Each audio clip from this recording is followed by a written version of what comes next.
Nyato uchowe mise Domado Mavon Pekoko Yanye kie opete Yedoyi Woso fi pote Nonu plele miapakwe Nono wewu Novinya uchowe mise Minamiwo Maupelo lonu Uchowe Nyato uchowe mise Domado Mavon Pekoko Yanye kie opete Yedoyi Woso fi pote Nonu plele miapakwe Nono wewu Novinya uchowe mise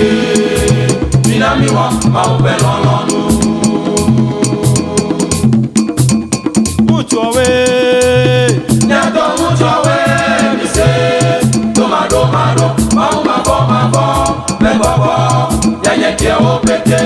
Yedoyi Woso fi pote Nonu plele miapakwe Nono wewu Novinya uchowe mise Minamiwo Maupelo lonu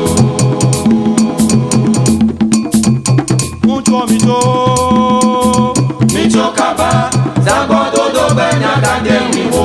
Konta na kweko Micho kaba Jalele Micho kaba Male Jiwoche Micho kaba Zagodo do benya kande miwo Konta na kweko Micho kaba Jalele Micho kaba Male Jiwoche Numlo bela cho menye fio Mina titi nyanywe Neno miasi Migavon wo Umega kwe mi wo Miyiko Yala te bubu Yasron wewu Ne ya yope go me koko Jalele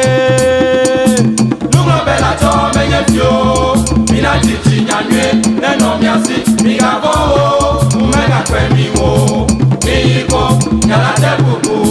Yasron wewu Ne ya yope go me koko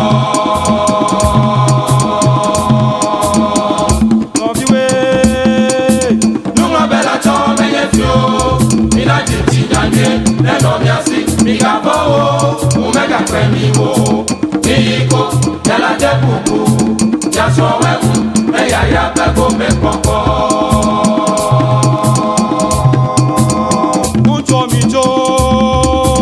Micho kaba, zagodo do benya kate miwo Konta na grego, micho kaba Zalele, micho kaba Male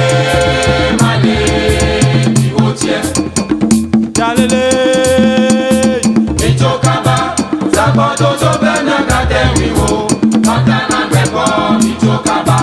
Jalele Micho kaba Male Jiwoche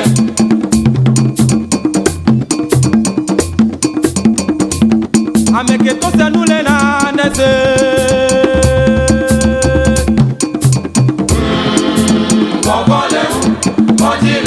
Ebeto sese uto Ameke to se nule na nese nusi Kokola klo Ameke to se nule na nese Ebeto sese uto Ameke to se nule na nese nusi Kokola klo